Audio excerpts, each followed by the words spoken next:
What's up, guys? It's a new month, which means we got a new strength club workout for you. So let's go. We already went over workout A, so if you haven't checked that video, check it out. This is workout B, so you know the drill. We got our template set up. We're going to work through that ramping, some total body work, and then for our strength sets this month, we have our supersets here, which I'm excited about. I always love bringing those back every 3 to 4 months. Hopefully you are as well. So let's get to it. Let's get started here. So we have our ramping here. Of course, we're going to start with those hangs because they're great for that grip strength, shoulder mobility, decompressing that spine. I think they also help you kind of get focused here, especially when you're doing something that you don't really like to do. Give yourself about 30 seconds of it. Help you just realize I'm in for it now and everything's going to get easier from here. So focus on your breathing on this one. Big deep breath in through the nose.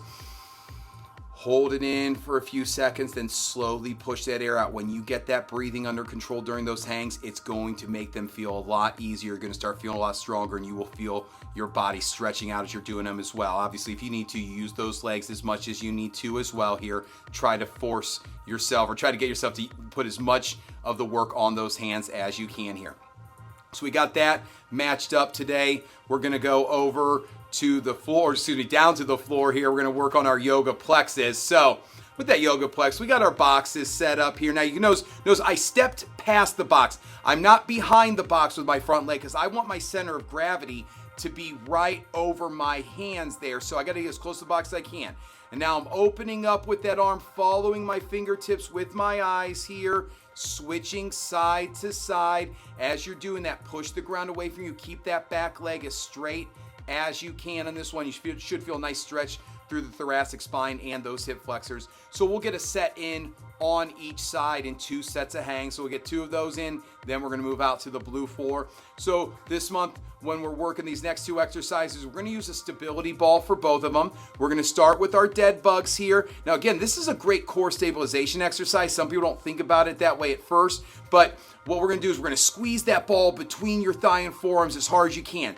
That squeezing is what is really gonna get those abs engaged for you here. So that's why you wanna squeeze them as tight as you can. And then we're thinking nice and long extension through from the fingertips all the way through to that heel. This, again, is one that you don't want to rush. It's not about getting a bunch of reps in. It's about using that time to create as much muscle tension as you can, nice and controlled on each one. Now, if for any reason you need to, you can get rid of that ball and just practice those dead bugs without the ball. But if you can, really try to squeeze that ball between that thigh and forearm. The second exercise, we're going to stay on the floor here. We're going to get that ball set up for our ball bridges here. So we're going to use this one to get those glutes firing for us. So we got Coach Lynn here, and I'm kind of demonstrating or coaching her through this as we're working it. She's going to pull those feet in toward her butt, drive those heels into the ball to drive those hips up to the ceiling. Hips go back down, feet go back out. Make sure that you get you want to get your heel and your calf on that ball, so that way when you're pulling, you're not too far away from the ball or too far over the edge when you're trying to drive through, because I really want you to be able to drive through those heels here. Good squeeze of those glutes. Now, of course, if you want, you can keep those hips up the entire time. You can also work that power bridge where you go from the floor, drive up and pulling at the same time. But of course, that is a lot of work for those hamstrings. So give yourself a couple reps to get warmed up before you give that one a try. But don't be afraid to try it if you're feeling strong here. And again, the big thing here is at the top of that bridge, really focus on squeezing those glutes as tight as you can. So we're gonna get 2 sets of each of those in, and then we're gonna move on to our total body work. So moving on here, we're going to start with our push-up negatives this month. So I know a lot of you've never done these with us, but the chin-up negatives were going well, and I thought, let's try with some push-ups for a month. So what we're going to do for our push-up negatives, we don't have a video for you, but just imagine going down very slow on a push-up. Similar to the chin-up negative, what we're going to do is you're going to start at the top of the push-up, and then you're going to slowly lower yourself down, about 5 seconds down to the floor. Hold it just above the floor for a second. Relax, drop those knees to the floor, push yourself back up to your starting position. So you're not having to press back up out of the push-up. Just like the chin-up, we're going real slow on the way down, and then we're going to assist ourselves back up. Now, for any of you that feel like, hey, I can, 5 seconds down on a push-up isn't that challenging, we're going to elevate those feet, put them on a box if you want. We'll put a weight vest on. We'll find some resistance that is challenging for 3 to 5 reps.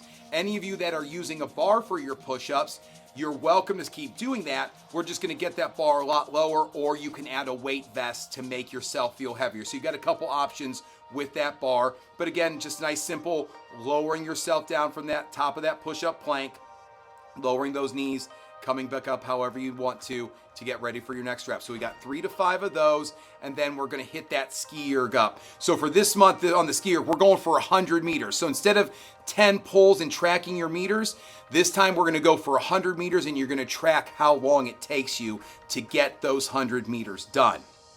There we go. So as you're working it, you'll get the monitor set up. Obviously, you don't know how to get the monitor set up. We'll show you. So you want to get it started at 100 so it counts down for you, as opposed to waiting for it to get up to 100 and seeing what that time is. So think power, not speed here. Now, after you're coming off those chin up or those pull up, after you're coming away from those push up negatives, you're gonna feel a little different. We'll see how this one feels, because we're gonna get a bit of a stretch as we're reaching, and then hard pulls, use that whole body to pull down. Let's see how fast you can get on those 100 meters on those skiers, okay? We got 2 sets of those, then we're moving on to our supersets. Now, I went over this in workout A, but just to refresh your memory, a superset is gonna be 2 exercises done back to back with as little rest in between as possible. For us, we consider a superset when we do 2 exercises, or for this workout, it's gonna be 2 exercises that are complementary exercises. So they're gonna work either the same muscle group or similar muscle groups, complementary muscle groups here.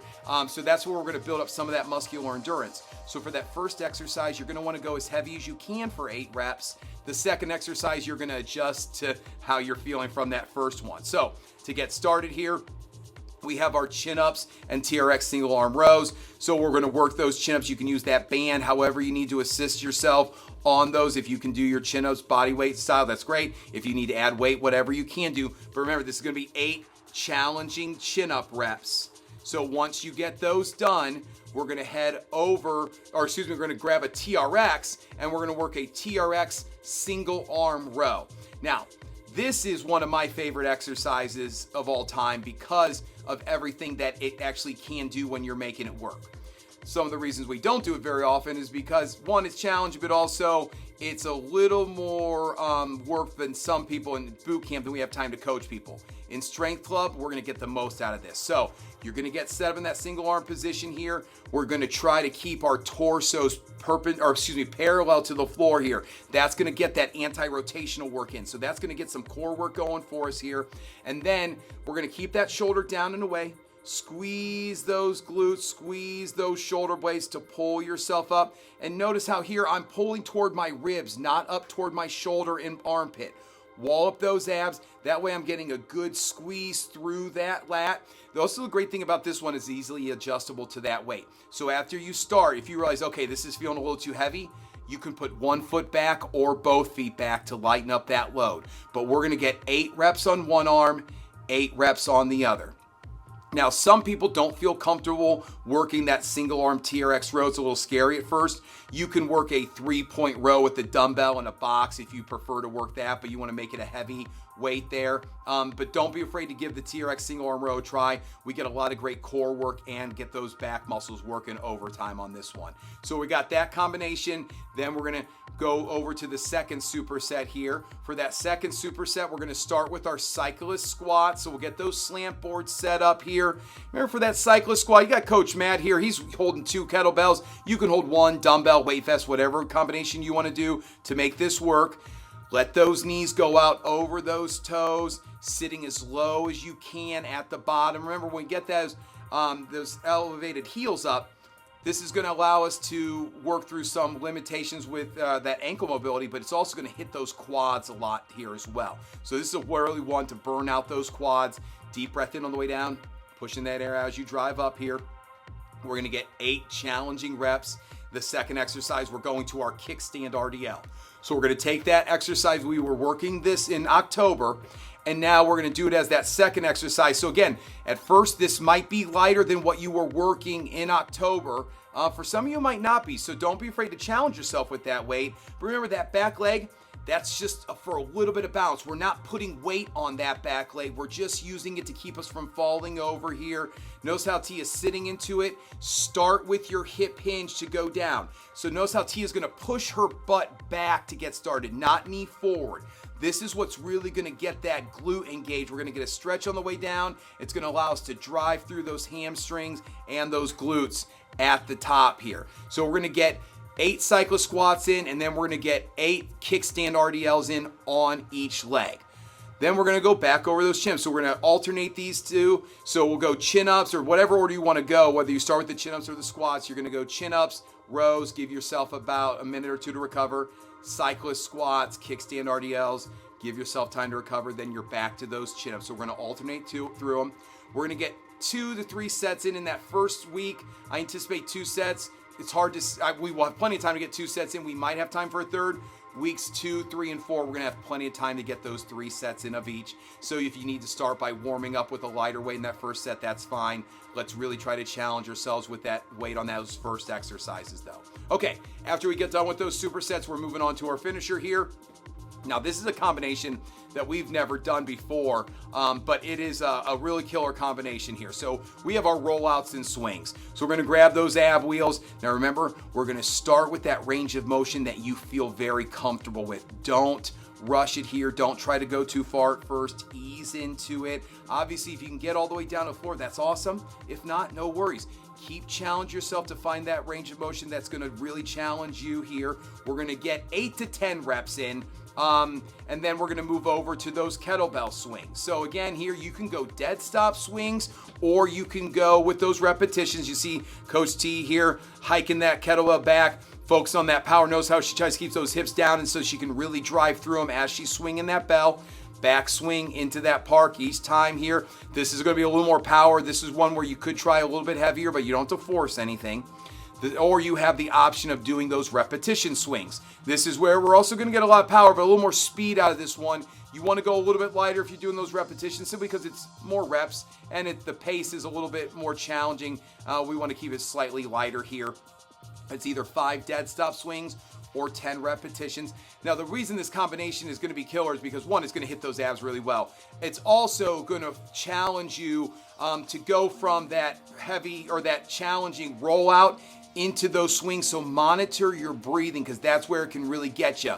Make sure your breathing is matched up here. Give yourself a couple minutes to recover. We're going to get 2, possibly 3 sets in to finish this workout up. Okay, so that's workout B for November. I'm excited about these supersets. I love seeing you guys challenge yourselves with them. Hopefully you're excited as well. Let's get the most out of it, and let's have a great month, everybody. Love you. Bye.